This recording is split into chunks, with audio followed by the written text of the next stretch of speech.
A paz e a graça de nosso Senhor e Salvador Jesus Cristo seja com você, sua casa, sua família, em nome de Jesus. Bem-vindo a mais um encontro com Deus, mais um devocional, mais um momento que nós tiramos para estar na presença do Senhor, aqui meditando na palavra em nome de Jesus. Se você sentir no coração, deixa o teu like, compartilha esse vídeo com outras pessoas, se inscreve no canal, amém, em nome de Jesus, para que juntos possamos estar semeando sementes, jogando semente, lançando sementes para a glória de Deus, em nome de Jesus, amém? Nos comentários você pode deixar seu pedido de oração, você pode deixar também o seu testemunho, alguma dúvida que você tenha tido concernente à palavra de Deus, ou tão somente a sua paz do Senhor Jesus, amém? Hoje nós estaremos lendo o capítulo número 10 do livro de Jó, que diz assim: a minha alma tem tédio de minha vida, darei livre curso à minha queixa, falarei na amargura da minha alma. Direi a Deus, não me condenes, faze-me saber por que contendes comigo. Parece-me bem que me oprimas, que rejeites o trabalho das tuas mãos e resplandeças sobre o conselho dos ímpios. Tu tens porventura olhos de carne? Vês tu como vê o homem? São os teus dias como os dias do homem? Ou são os teus anos como os de um homem? Para te informares da minha iniquidade e averiguares o meu pecado? Bem sabes tu que eu não sou ímpio, todavia ninguém há que me livre da tua mão. As tuas mãos me fizeram e me entreteceram, e todavia me consomem. Peço-te, te livres de que, como barro, me formastes, e de que ao pó me farás tornar. Porventura não me vazares como leite, e como queijo me não coalhaste? De pele e carne me vestistes, e de ossos e nervos me entretecestes. Vida e beneficência me concedestes, e o teu cuidado guardou o meu espírito. Mas estas coisas a ocultaste no teu coração. Bem sei eu que isto esteve contigo. Se eu pecar, tu me observas, e de minha iniquidade não me excusarás. Se for ímpio, ai de mim, e se for justo, não levantarei a cabeça. Cheio estou de ignomia, e olho para a minha miséria. Porque se me exalto, tu me caças, como um leão feroz, e de novo fazes maravilhas contra mim. Tu renovas contra mim as tuas testemunhas, e multiplicas contra mim a tua ira. Reveses e combate estão comigo. Por que, pois, me tiraste da madre? Ah, se então dera o espírito e olhos nenhum me vissem. Então fora como se nunca houvera sido, e desde o ventre seria levado à sepultura. Porventura não são poucos os meus dias? Cessa, pois, e deixa-me, para que por um pouco eu tome alento, antes que me vá para nunca mais voltar. A terra e a escuridão e da sombra da morte. Terra escuríssima, como a mesma escuridão, terra da sombra da morte, sem ordem alguma, e onde a luz é como a escuridão. Aleluias, glória a Deus, louvado seja o nome do Senhor. A gente vê aqui Jó, ele estava totalmente consumido por sua dor.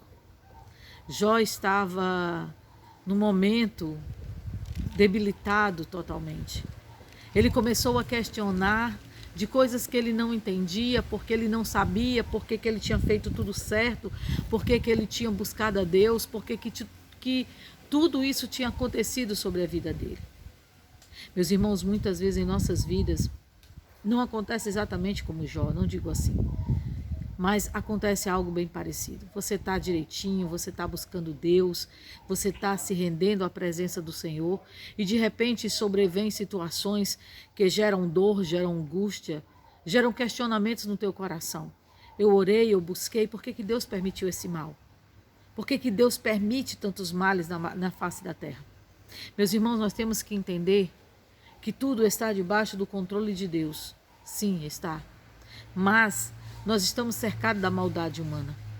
E existem escolhas que nós fazemos que nos conduzem a caminhos ruins, a caminhos maus. E existem outras coisas que não é por nossas escolhas, mas sim consequência de escolha dos outros. Nós vemos aqui que Jó, ele estava rasgando a sua alma e declarando: Senhor, O Senhor está me destruindo. Porque na cabeça de Jó, tudo aquilo estava acontecendo porque Deus estava fazendo aquilo com ele. Ele não tinha hipótese. A gente vê que aqui, no campo espiritual, ele era totalmente fora da consciência do ser humano. Eles não tinham consciências da luta contra contra as potestades, contra os principados. Sempre eles achavam que a luta era contra a carne, era contra o sangue, ou se não era Deus. Quando na realidade a nossa luta, a nossa guerra aqui é totalmente espiritual. Irmã, mas eu sou totalmente contra esse negócio da pessoa espiritualizar tudo. Meu irmão, me explica, só me explica. Como é que você consegue separar o natural do espiritual? Você não consegue. Porque tudo é espiritual. Tudo provém do campo espiritual. Se você se entristece, se você se angustia, é a sua alma que se angustia. Vem do espírito. Se você se alegra, se você está contente, é a sua alma que está alegre. Não é a matéria, não é a carne. A carne ela demonstra as expressões de alegria ou de tristeza por conta do espírito que habita em nós. Amém? Em nome de Jesus. E tudo que nos cerca é espiritual. Lógico que a gente não vai generalizar, tudo é o diabo. Não, nem tudo é o diabo. Ele usa as coisas ele influencia. Tudo mal, tudo que é ruim, vem de influência maligna, mas nem tudo é ele. Amém? Nós temos que entender. Porque tudo a gente, isso aconteceu, foi o diabo. Não, o diabo influenciou, mas a escolha foi feita por uma pessoa. Entende?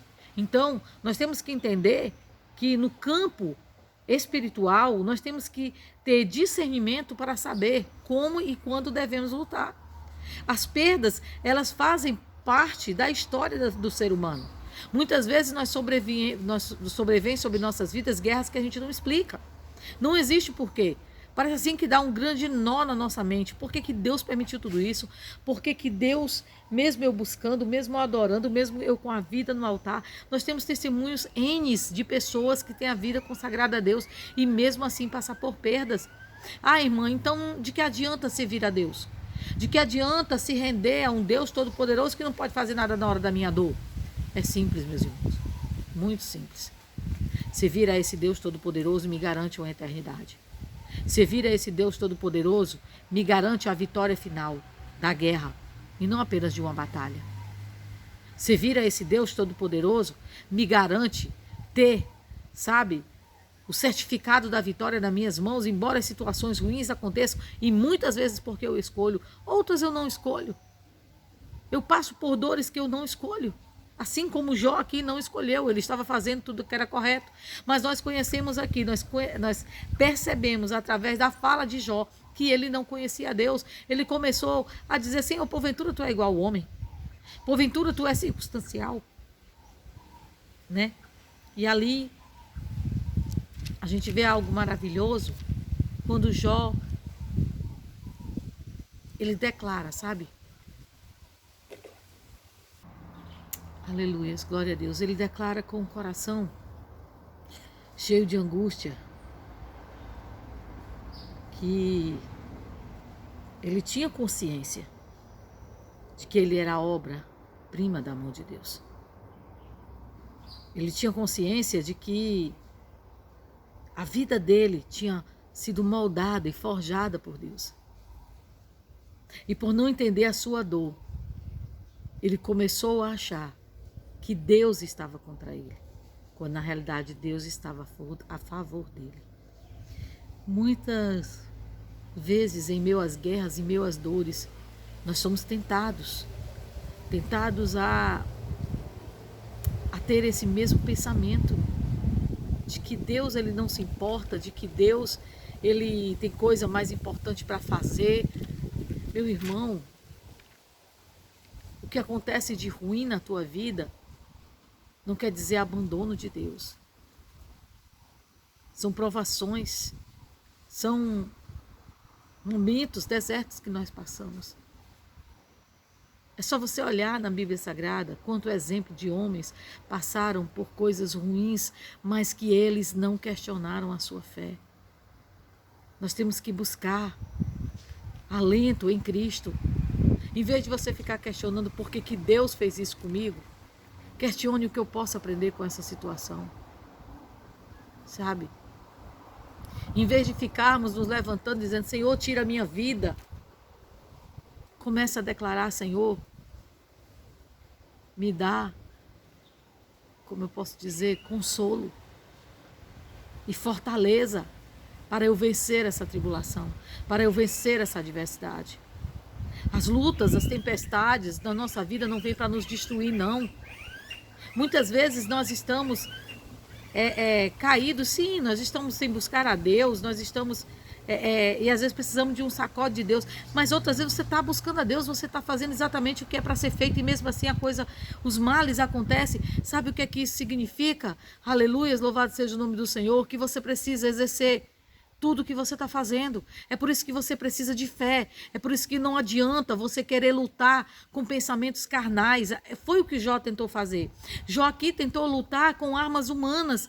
E ele não estava encontrando refrigério para a sua alma, porque quanto mais ele questionava, quanto mais ele falava, se você observar cada fala de Jó, Jó se aprofunda mais na angústia. Não tinha nada que consolasse o coração de Jó. Porque não tinha explicação. Porque na realidade, às vezes a gente quer explicações para as coisas, mas na realidade a gente não quer explicação não, a gente quer o livramento daquilo. A gente quer o retrocesso. A gente quer de volta o que perdeu. Explicações não vão contentar a nossa alma. Você já pensou se Deus tivesse chegado para ele e tivesse, não, Jó, foi porque Satanás chegou para mim e disse assim, sim, sim. Ele sempre iria questionar. Mas Deus tinha algo maior para a vida de Jó do que ele poderia imaginar aqui nessa hora. Amém? Em nome de Jesus. Você imagina a dor dos discípulos? Aquele homem que se dizia filho de Deus. Aquele homem que curou cegos. Aquele homem que ressuscitou mortos. Aquele homem que levantou os necessitados. Aquele homem que abriu os ouvidos. Aquele homem que libertou cativos de demônios. Agora estava ali, sendo humilhado, sendo escarnecido, açoitado, cuspido, envergonhado, humilhado. Você imagina a cabeça dos apóstolos nessa hora? E agora? A gente acreditou nele. E agora? Ele disse que era filho de Deus. Como pode o filho de Deus estar passando por tudo isso? Mas sabe o que é que eu vejo maravilhoso da parte de Deus nisso tudo? É que nos dá uma lição muito forte. Você vê que a palavra diz que todos deixaram Jesus, todos abandonaram Jesus, menos João. Mas todos se afastaram. Todos fugiram, todos tiveram medo. Pedro, no primeiro momento, até tentou ali usar da espada e Jesus o repreendeu. E disse, Pedro, não é assim. Você imagina? Aí depois disso, Pedro ali, aquele homem cheio de coragem, nega Jesus 3 vezes. Entra na cabeça deles agora. Imagina só. E ali, eles, ao longe, veem Jesus expirando. Para você ver a dor e a angústia dos apóstolos, é só você olhar ali os discípulos no caminho de Emaús. Eles estavam questionando. É como se a dor e o sofrimento tivessem apagado da mente deles tudo que Jesus tinha falado, porque Jesus falou que iria passar por tudo aquilo. Mas eles esqueceram totalmente. Eles não lembravam mais das palavras de Jesus. É por isso que Jesus, ao se apresentar a eles no caminho de Emaús, ele diz, ó nécios, homens de pouca fé, será que não leram? Será que não viram os escritos? Porque todo judeu conhecia todos os escritos. Era obrigação, né, conhecer toda a Torá. Os homens tinham que conhecer toda a Torá. E ali, aqueles homens que conheciam a palavra, não acreditaram nela. E ali Jesus ele fala: por que vocês são tão tardios em acreditar na palavra?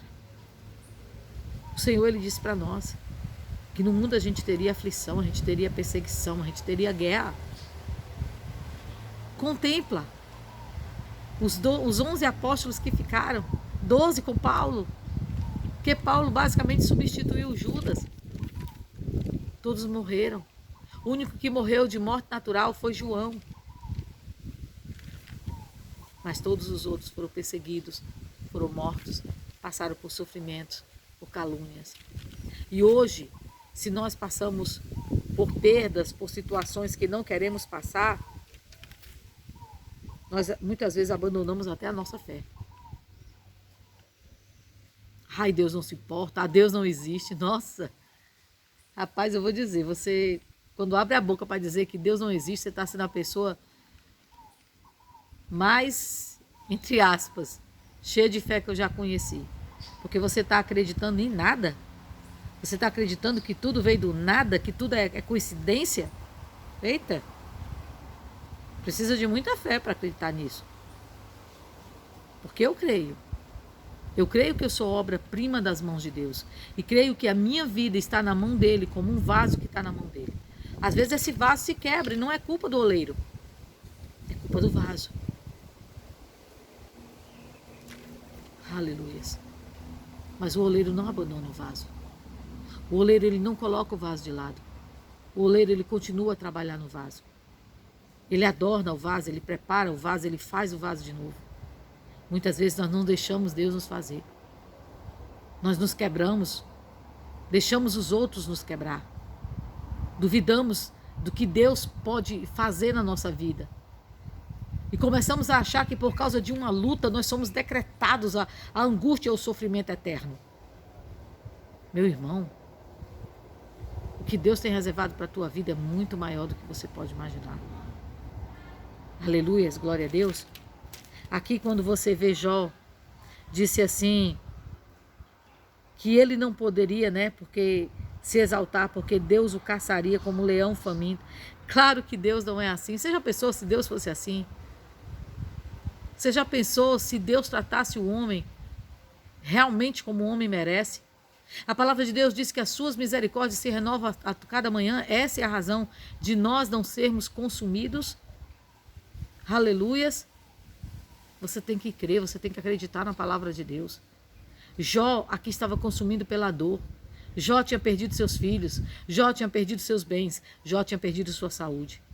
Jó olha para a sua vida e diz, eu não tenho mais nada o que perder. Tinha. Ele tinha a salvação dele. Ele tinha a sua alma. É o mais importante de tudo. Por quê? Porque o que Deus permitiu ir, aleluias, ele pode nos repor. Mas a nossa alma, aleluias, a nossa saúde, ela não pode, a nossa saúde, não, a nossa alma, a nossa salvação, ela não pode ser substituída por nada nessa terra. Amém? Em nome de Jesus. Eu gostaria de ler com vocês algumas explicações que dizem aqui, né? A primeira que diz assim, podemos ficar tentados a culpar Deus. Lembre-se, por causa das lutas e aflições que passamos. Lembre-se que os desafios da vida, quer permitidos por Deus ou enviados por Ele, podem ser os meios para o desenvolvimento e refinamento. Ao enfrentar lutas, pergunte o que eu posso aprender e como posso crescer, em vez de quem fez isso comigo ou como posso me livrar disso. Extraia lições de tudo que você tem vivido. Em nome de Jesus, não deixe que a rebeldia, não deixe que a revolta, não deixe que a mágoa, ela entre no seu coração. Não. Permita-se ser moldado pelo Senhor. Em tudo há um porquê. Se você passou por situações, essa situação ela veio para o seu bem e para o bem daqueles que estão ao seu redor. E Deus sempre usa isso como graça e glória, em nome de Jesus. Amém? A última observação diz assim, Jó estava expressando a visão da morte, como a época do Antigo Testamento, de que o morto ia para um lugar seguro e sem alegria, escuro e sem alegria. Ali não havia punição e recompensa, tampouco escape. Aleluia. Então, você vê que aqui Jó, ele não tinha a consciência do mundo espiritual. Consciência que hoje eu e você temos. Amém? Jó, ele achava o quê? Que a pessoa morria e tudo se acabava com a morte. Jó não pensava na eternidade. Jó, ele não tinha ouvido ainda, né, segundo os escritos, aqui tinha sido ali no período de antes de Moisés, por aí. Então, você vê que ali, né, antes, eu não sei dizer exatamente, gente, se foi antes, depois de Moisés. Eu sei que ele não tinha ainda a ciência, né, da eternidade. Hoje nós temos, através de Jesus Cristo, nós aprendemos que existe um campo espiritual, um campo onde se é travado uma grande batalha. Você vê que Paulo, ele declara na carta aos Efésios que há uma guerra sobre nossas cabeças no campo espiritual. Ali no Antigo Testamento a gente vê pequenas citações, a gente vê ali Daniel, que ele orou 21 dias e um anjo veio. Olha, não, que o príncipe da Pérsia me pediu de chegar. Ali ele estava falando do campo espiritual. E havia uma guerra no campo espiritual. Existe uma situação além da nossa visão. E nós precisamos acreditar em nome de Jesus. Ter fé no refrigério da parte de Deus. Então, independente do momento que você esteja vivendo, da guerra que você esteja vivendo nesse momento, acredite, Deus, ele tem refrigério para a tua vida e ele vai mudar a tua sorte. No momento exato, na hora exata, assim como foi na vida de Jó, chegou o momento do ponto final. Chegou o momento de Deus, ele chegar para Jó e se revelar a Jó. Irmã, mas então por que eu estou buscando e Deus não se revela a mim? Continue e persevere nessa busca, porque ele se revelará. Agora, é aquela coisa que eu sempre falo, se permita ter a revelação de Deus. Porque muitas vezes nós queremos a revelação pintada do jeito que a gente quer. E não é desse jeito que Deus fala. O campo espiritual é diferente do material. O material você transforma. O espiritual ele se transforma. Então, persevere, porque a única arma que você pode usar nessa batalha é a oração, o jejum e ali a armadura da fé. Em nome de Jesus, a armadura de Deus. Então, persevera nos teus caminhos. Não importa a dor, a angústia que você passou. Creia que o Senhor tem vitória para a tua vida. Em nome de Jesus. Amém? Deus eterno, Pai querido, obrigado, meu Deus, por essa palavra. Abençoa, Senhor Deus, a cada um, Senhor, que está passando por perdas, lutas, aflições. E ajuda, Senhor, o refrigério a tocar seus corações. Pai, levanta, Senhor, cada um, Senhor, que está caído. E que possa, Senhor Deus, ver em Ti a saída de todos os problemas. Paizinho, abençoa, Senhor, nossa casa, nossa vida, nosso ministério, nossa família, nosso casamento, nossos filhos, nossa finança. E que Tua graça, Senhor, resplandeça sobre nós. Abençoa todo alimento ingerido, toda comida, toda bebida. E livra-nos no choro, angústia, dor, má notícia, tribulação, enfermidade. Livra-nos dessas moléstias que estão aí fora, em nome de Jesus, e coloca o escudo sobre nossas vidas. Assim, Paizinho, nós te louvamos e te agradecemos. Em nome de Jesus, por tudo que tens feito e que has de fazer. Em nome de Jesus. Aleluias. Glória a Deus e louvado seja o nome do Senhor Jesus. Amém? O Senhor te abençoe. Fica na santa e gloriosa paz do Senhor. E não esquece, Deus tem um projeto perfeito para a tua vida. A sua parte é perseverar. O seu caminho é perseverar nessa jornada. Creia e você viverá o melhor de Deus. Amém? Deus te abençoe e fica na santa e gloriosa paz do Senhor Jesus.